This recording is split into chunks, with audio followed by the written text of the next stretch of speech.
Hello viewers, कैसे हैं आप सब लोग। Study with doctor Pawan Oberoi YouTube channel पे मैं आप सभी का स्वागत करता हूं। मैं doctor Pawan Oberoi, head of department faculty of commerce, Bhagwati college of education, Meerut.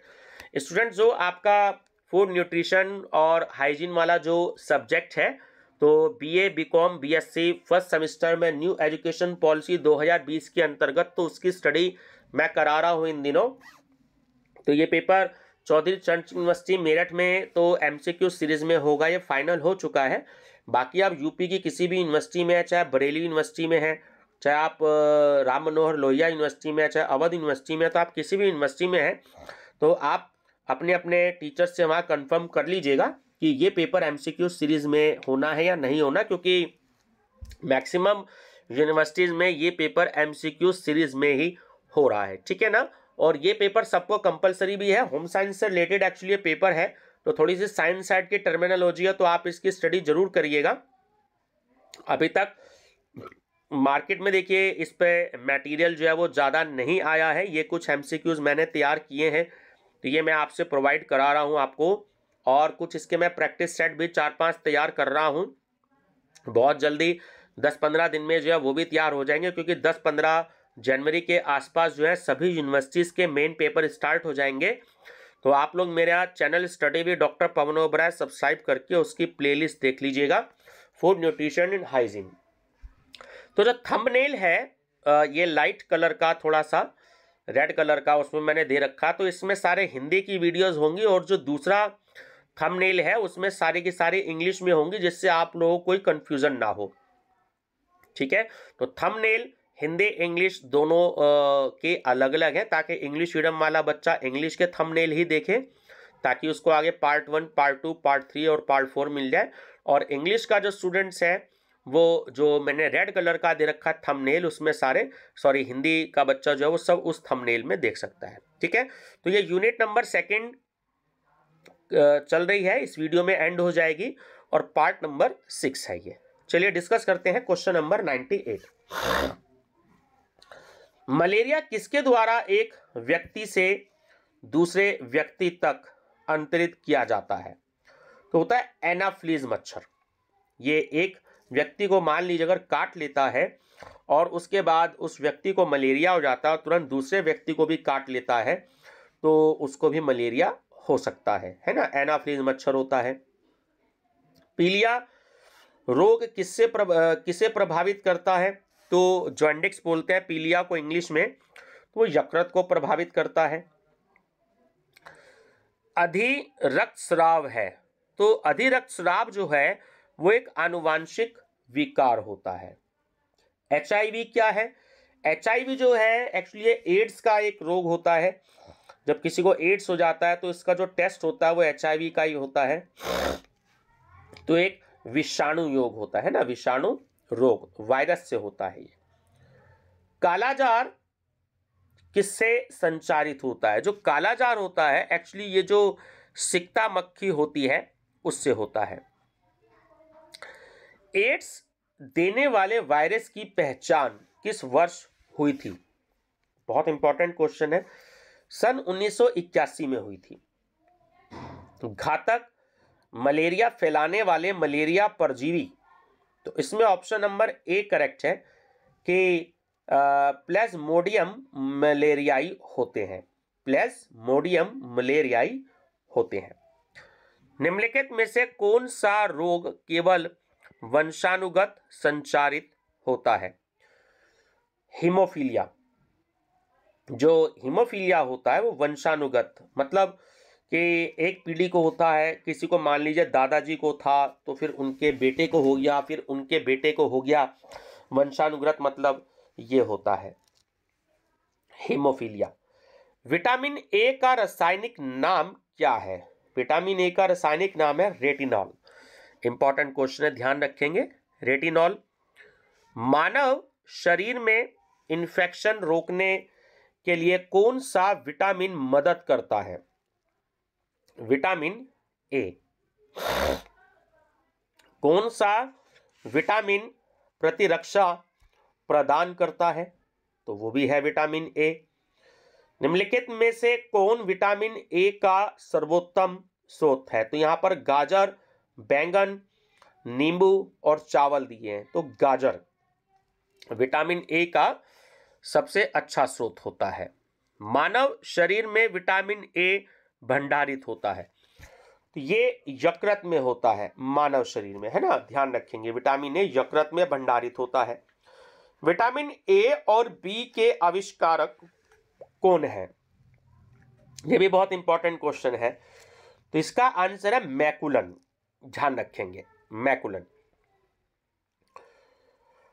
परजीनी फसल, जिसे इंग्लिश में हम ट्रांसजेनिक क्रॉप कहते हैं, स्वर्ण चावल किस वांछनीय लक्षण के लिए तैयार की गई है? तो ये भी विटामिन ए के लिए तैयार की गई है। निम्नलिखित में से कौन एक विटामिन ए का प्रचुरतम स्रोत है? अगर सेब, पपीता, अमरूद और आम दिया गया है तो आम में जो है वो विटामिन ए का सबसे ज्यादा इसमें पाया जाता है। गोल्डन चावल है ना, जो गोल्डन राइस टीवी में अक्सर ऐड भी आता है, तो इनमें से सबसे ज्यादा मतलब किस में होता है, प्रचुरतम स्रोत है? तो जो विटामिन ए है, गोल्डन चावल एक प्रचुरतम स्रोत है। अगर हम गोल्डन चावल को खाते हैं तो हमें विटामिन ए जो है वो उसमें सबसे ज्यादा मिलता है। रतौंधी किस विटामिन की कमी से होता है? अगर विटामिन ए की कमी होती है किसी में तो उसको रतौंधी रोग हो जाता है। विटामिन ए की कमी के कारण होता है नाइट ब्लाइंडनेस, यानी कि रात के अंधेरे में या तो बिल्कुल नहीं दिखाई देता या बहुत ही कम दिखाई देता है, तो हम उसे नाइट ब्लाइंडनेस कहते हैं। विटामिन बी का रासायनिक नाम क्या है? थायमिन, ठीक है, इंपॉर्टेंट क्वेश्चन है। बेरी रोग किस विटामिन की कमी के कारण होता है? तो ये विटामिन B1 के कारण होता है बेरी रोग। निम्न विटामिनों में से किसमें कोबाल्ट होता है? देखिए चौथी बार क्वेश्चन आ रहा है, बहुत इंपॉर्टेंट क्वेश्चन है, याद रखिएगा, मुझे लगता है कि एग्जाम में जरूर आएगा। तो विटामिन B12 में जो है वो कोबाल्ट होता है। विटामिन B7 का रासायनिक नाम क्या होता है? तो वो होता है बायोटीन। क्या होता है? बायोटीन। विटामिन B6 की कमी से पुरुष में कौन सी बीमारी हो जाती है? तो हम कहते हैं अरक्ता, ठीक है। ये विटामिन B6 की कमी से पुरुषों में होती है, महिलाओं में नहीं होती है। निम्न में से साइनोकोबालामिन है, तो वो क्या है? तो विटामिन B12 है ना, विटामिन B12 को हम कहते हैं साइनोकोबालामिन। विटामिन सी का रासायनिक नाम क्या होता है? उसका नाम होता है, विटामिन सी का रासायनिक नाम ascorbic acid. Ascorbic acid. Scurvy रोग किस विटामिन की कमी के कारण होता है? विटामिन सी की कमी के कारण स्कर्वी रोग होता है। देखिए कुछ क्वेश्चंस एक्चुअली रिपीट इसलिए हो रहे हैं क्योंकि जो यूनिट दे रखी है तो उनमें ये क्वेश्चंस काफी बार टॉपिक आ रहा है, तो इन्हें रिपीट किया गया। तो इन क्वेश्चंस को आप बहुत अच्छे से तैयार कर लीजिएगा। विटामिन जो खट्टे फलों में पाया जाता है तथा चर्म को स्वस्थ रखने के लिए जरूरी होता है, वो होता है विटामिन सी। कौन सा विटामिन गर्म करने पर नष्ट हो जाता है? Vitamin C. यानी कि जिन चीजों में विटामिन सी होता है अगर हम उसे गर्म करते हैं तो वो ऐसी चीजें विटामिन सी जो है उसमें से खत्म हो जाता है, नष्ट हो जाता है। किस विटामिन की कमी के कारण मसूड़ों से रक्त आता है और दांत हिलने लगते हैं? तो उसे हम कहते हैं विटामिन सी। विटामिन सी का सबसे अच्छा स्रोत कौन सा होता है? देखिए दूध हो गया, मांस हो गया, गाजर हो गया और आंवला हो गया। इन चारों में जो विटामिन सी है वो सबसे ज्यादा होती है आंवला में। सब्जियों को धोने के बाद कौन सा विटामिन निकल जाता है? तो वो भी विटामिन सी निकल जाता है। कोले कैल्सीफेरॉल रासायनिक यौगिक का सामान्य नाम है? तो वो है विटामिन डी। विटामिन डी का सर्वोत्तम स्रोत क्या है?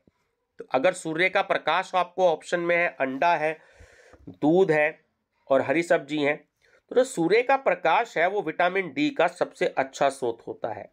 ठीक है। मछलियों के यकृत के तेल में कौन सा विटामिन बहुतायत में पाया जाता है, यानी बहुत अधिक पाया जाता है? तो वो विटामिन डी होता है। जो मछलियां होती हैं उसके यकृत होता है, जब उसका तेल बनता है तो उसमें विटामिन डी सबसे ज्यादा होता है। बच्चों में अंगों की अस्थियां मुड़ जाती हैं यदि कमी हो। यदि विटामिन डी की कमी होती है तो जो छोटे बच्चों की जो हड्डियां होती हैं वो मुड़ जाती हैं।